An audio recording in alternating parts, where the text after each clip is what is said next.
My name is Michael, and 3 years ago, I found what seemed like the perfect home for my family. We had been searching for months, touring countless properties, each lacking something critical. Either the neighborhoods were too noisy, the houses too small, or the prices just unrealistic. Finally, after exhausting nearly all options, we stumbled upon a quiet suburban community named Sunnyvale Estates. From the moment we arrived, everything seemed absolutely perfect. The neighborhood had an idyllic charm. Wide, tree-lined streets curved gently around neatly manicured lawns, and children played freely in yards without any fear. Homes were beautifully maintained, exteriors freshly painted, gardens bursting with color. My wife, Jennifer, fell in love immediately, imagining our kids growing up here, attending the local school, and building lasting friendships. Even our two children, Ben and Emma, couldn't hide their excitement as we toured the neighborhood playground. On our first drive through the community, neighbors waved warmly, smiling genuinely as we passed by. It felt welcoming, friendly, and safe. It seemed too good to be true, and perhaps, as we would soon discover, it really was. After expressing interest in the property, our realtor casually mentioned the presence of a homeowners association, HOA. At first it seemed ideal, someone to ensure lawns stayed neat, homes were well maintained, and property values remained stable. The documents appeared straightforward, simple rules regarding lawn care, exterior paint colors, and keeping trash bins hidden from view. I signed without hesitation, confident these were reasonable expectations. How wrong I was. We moved in during early spring. The first few weeks were wonderful. Neighbors stopped by to introduce themselves, bringing us homemade treats and sharing helpful tips about community life. Everything seemed ideal, and I congratulated myself for choosing such a welcoming place for my family. But as the weeks turned into months, cracks started to appear in the perfect facade. The first sign of trouble appeared subtly, a polite notice reminding us about the placement of trash bins. Initially, I shrugged it off, assuming it was a routine notice sent to all new residents. We quickly complied, placing our bins neatly behind the fence. However, a few weeks later, another notice arrived. This time it mentioned our lawn. Confused, I stepped outside to inspect the issue, finding nothing visibly wrong. Our grass was lush, neatly trimmed, and clearly cared for. Bewildered, I decided to call the HOA office for clarification. It was then I learned about the obscure grass type rule. Our lawn had too much Bermuda grass, when regulations clearly stated at least 70% of our yard had to be ryegrass. This seemed absurd, especially since we'd bought the house with the lawn exactly as it was. Nonetheless, determined not to cause trouble, we spent several $100s to reseed the yard as instructed. Yet the notices didn't stop. Over the next several months, they intensified. Each letter seemed pettier and more intrusive than the last. Fines for minor paint chipping around the window frames, a slightly faded mailbox, or a basketball left briefly on the driveway. Each issue, no matter how minor, incurred fines ranging from $50 to $250. The letters arrived in bright yellow envelopes, becoming a source of anxiety each morning. Soon our home felt less like a dream and more like a prison under constant surveillance. Rumors began circulating about drones being used by the HOA to patrol the neighborhood. Initially dismissing them as exaggerated gossip, my skepticism vanished the day I saw a small drone buzzing quietly above my driveway. It hovered momentarily, its camera unmistakably documenting something trivial. This time, a bicycle my son had left unattended for mere minutes. Within days, another yellow envelope appeared, demanding yet another fine. Our once friendly community atmosphere had drastically deteriorated. Neighbors stopped openly conversing. Instead, whispers filled with suspicion became the norm. Everyone wondered if their next-door neighbor could be the one secretly reporting minor infractions.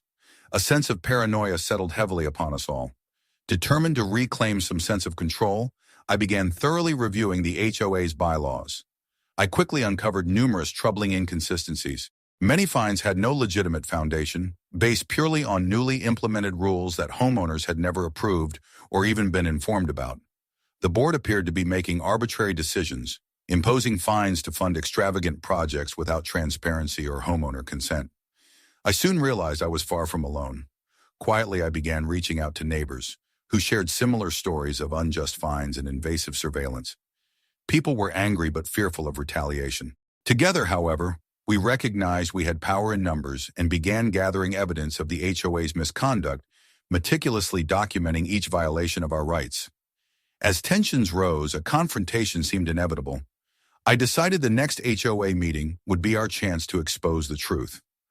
Armed with evidence and supported by a growing group of frustrated homeowners, I prepared to challenge the authority that had turned our dream neighborhood into a nightmare. After receiving countless unreasonable fines, anxiety settled into our daily lives. The cheerful excitement we once felt about our home evaporated, replaced by a constant sense of dread. My wife, Jennifer, became anxious every time we checked the mailbox, fearing another yellow envelope would appear. Our children, Ben and Emma, no longer felt free to play outside, worried even a stray toy could lead to yet another penalty. Our lives had become dominated by the intrusive rules and relentless scrutiny of the HOA. We double-checked everything: our trash bins, our lawn maintenance, even the color of our flower pots. But no matter how meticulously we followed their increasingly ridiculous guidelines, new infractions kept coming. One particularly frustrating incident involved my car. I had parked it briefly on the street, unloading groceries after a late-night shopping trip. By morning, another yellow envelope appeared, citing improper parking and demanding a $200 fine. I felt violated, knowing someone had deliberately watched and reported such a minor act. I began questioning whether our neighbors were friends or informants, and a troubling paranoia seeped deeper into our daily lives. Conversations among neighbors became cautious and strained. Friendly greetings turned into curt nods, and any discussion about the HOA occurred behind closed doors. Everyone suspected everyone else, convinced anyone could be secretly reporting them. The community I once cherished had transformed into an oppressive environment governed by fear. Realizing this couldn't continue, I resolved to take a stand. Quietly, I began attending HOA meetings, observing carefully and taking meticulous notes. I learned the board was largely controlled by a few individuals who seemed obsessed with maintaining an unrealistic standard of perfection. The president, Margaret Thompson, wielded her power arrogantly, dismissing homeowner concerns as trivial. Her demeanor at meetings was condescending, clearly indicating she viewed herself as superior to the residents she governed. Armed with this knowledge, I started digging deeper into the HOA's operations.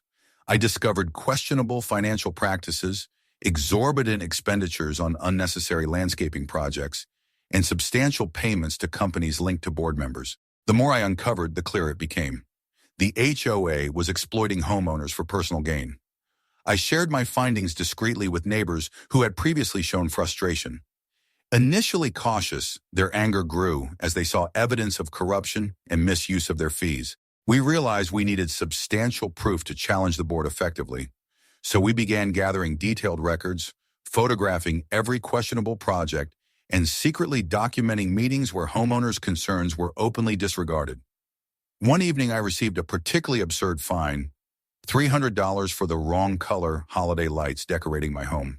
According to HOA regulations, only white lights were permitted, and I had used multicolored lights that my kids loved. It felt personal now, an attack on our joy and traditions. The absurdity of this fine became a catalyst. When I shared this latest penalty with neighbors, anger ignited like wildfire. Suddenly, residents who had quietly endured mistreatment were openly discussing rebellion. Our secret meetings became larger and more frequent. We began systematically collecting signatures for a petition to demand an audit of the HOA's finances and practices. The board quickly caught wind of our growing dissent. They tried intimidating us with additional fines, threats of legal action, and public humiliation at meetings. However, these attempts at suppression only solidified our resolve. Neighbors who had previously hesitated out of fear now joined us eagerly, driven by a shared sense of injustice. As our numbers grew, we developed a strategic plan. We documented every infraction, every unfair fine, and every act of harassment. We hired a property rights attorney, pooling resources to fight back legally. Our attorney confirmed our suspicions. The HOA had repeatedly violated its own bylaws, imposing new regulations without the required homeowner approval. Many fines levied against residents were not just unfair, they were illegal. With legal backing, we officially challenged the HOA's authority. We filed formal complaints with city authorities, presenting our gathered evidence. The city began an official investigation, scrutinizing the HOA's financial records and meeting practices. This inquiry soon revealed widespread corruption and mismanagement, validating everything we had uncovered.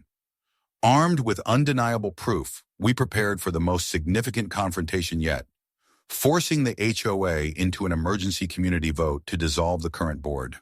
The board fought back fiercely, spreading misinformation and dividing the community even further. They portrayed us as troublemakers intent on ruining the neighborhood's reputation. Yet their smear campaign failed. We had meticulously documented every violation, every misuse of funds, every unjust fine. At the crucial community meeting, attended by nearly every homeowner, we laid out our evidence clearly and convincingly. It became undeniable. The HOA had systematically abused its power, profiting from residents' trust and exploiting our desire for a peaceful neighborhood. The community stood firmly behind us. An overwhelming majority supported removing the corrupt board. The atmosphere was charged with tension, but also with hope. Hope for freedom from the oppressive control we'd endured for far too long. With clear evidence of the HOA's wrongdoing, our resolve grew stronger. The once timid group of homeowners became a determined force, united by shared grievances. We gathered regularly, not only to discuss past injustices, but also to strategize our next moves. Each meeting brought new stories to light. Neighbors had faced fines for trivialities like having garden hoses visible from the street, slightly misaligned window blinds, and even mismatched patio furniture. It was evident that the HOA had transformed into a mechanism of control rather than community improvement. We knew our strength was in our numbers, and every homeowner who joined the cause added credibility to our efforts. Our lawyer advised us on how to effectively approach local authorities and present our case publicly. We meticulously documented each step, aware that the slightest mistake could undermine our cause. As the investigation by the city continued, more disturbing information surfaced. It turned out the HOA had not only mismanaged funds, but also redirected significant portions toward personal projects for board members. One board member, for instance, had renovated their private home using funds labeled as community maintenance. Anger surged through the community at this betrayal. In response, the HOA launched an aggressive campaign against us, accusing our group of destroying community harmony. Flyers appeared overnight, anonymously condemning our actions as selfish and disruptive. Yet these tactics backfired spectacularly, further galvanizing neighbors who were previously undecided. People who had remained neutral began openly supporting our efforts, realizing the depth of the HOA's deceit. Determined not to lose momentum, we intensified our campaign.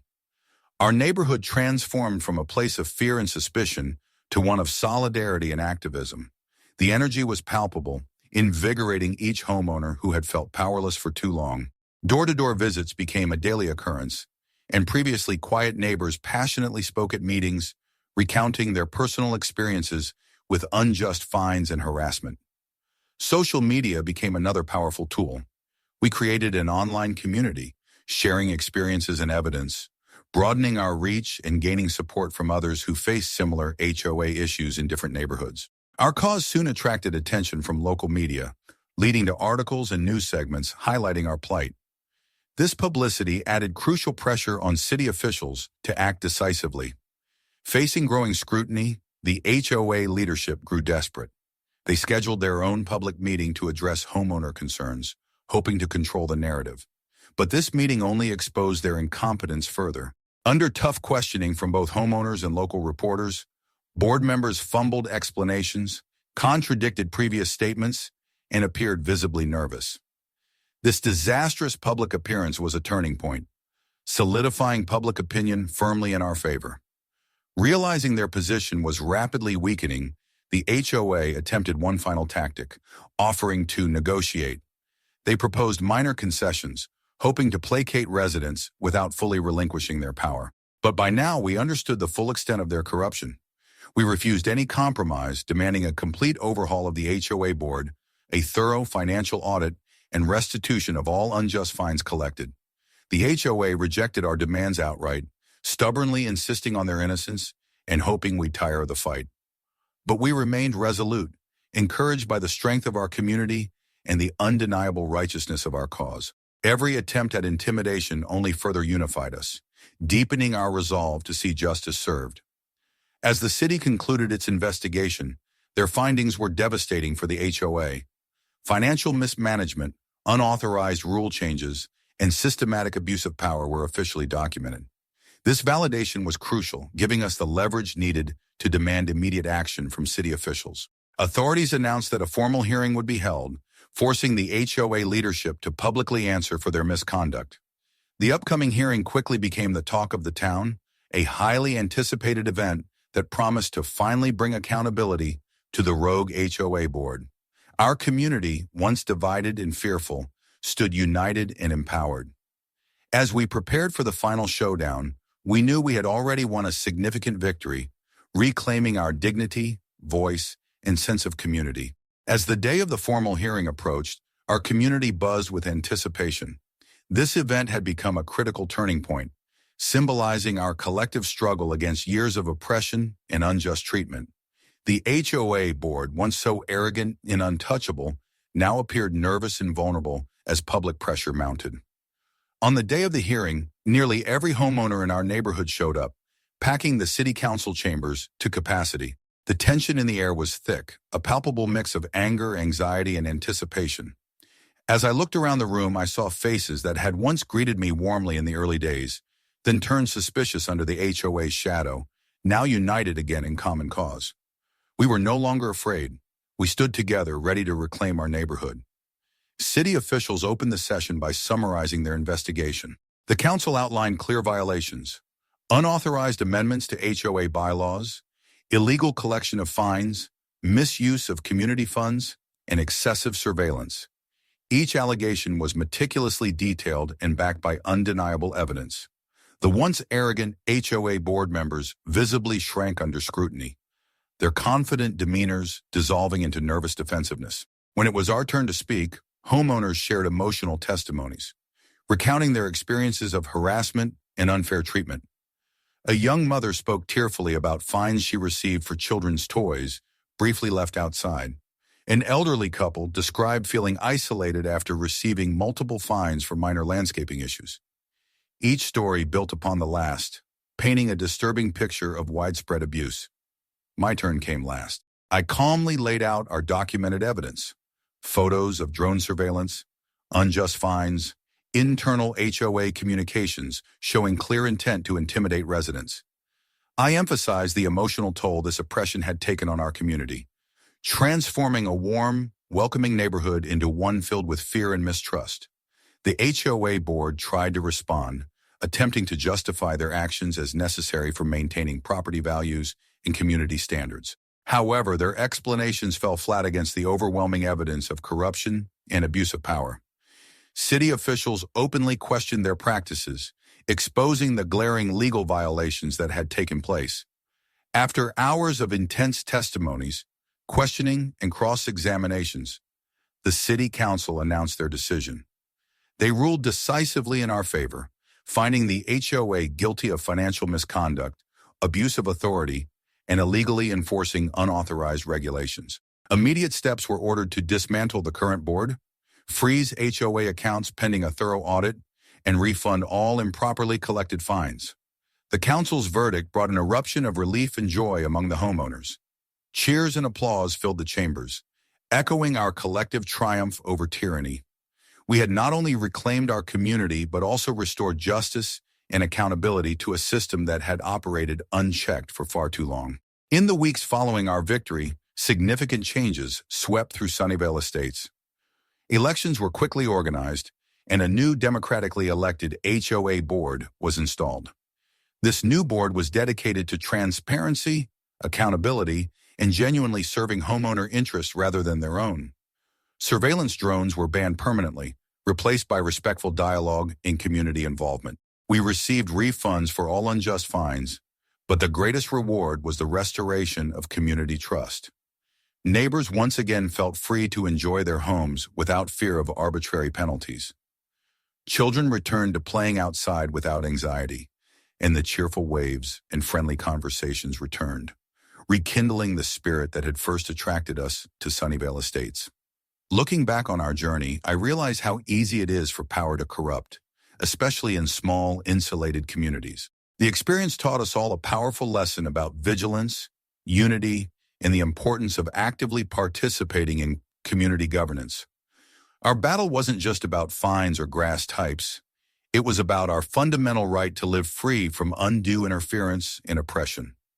Now, as I drive through the neighborhood, I see smiles again. Real, genuine smiles from neighbors relieved and grateful to have their community back. The warmth and friendliness have returned stronger than ever, forged through shared struggle and victory. Every morning as I step outside my door, I am grateful to see my lawn thriving with whatever grass chooses to grow there naturally. My son's bicycle can sit outside without triggering fines, and trash bins can be collected at our convenience. The bright yellow envelopes no longer haunt our doorstep, replaced by invitations to community barbecues and friendly gatherings. We reclaimed our homes, our dignity, and our peace of mind. Our neighborhood became stronger, bonded by the shared fight against injustice. Home ownership is not about being controlled. It's about freedom, respect, and mutual trust. Our homes are indeed our castles, and no HOA or any governing body has the right to rule as kings.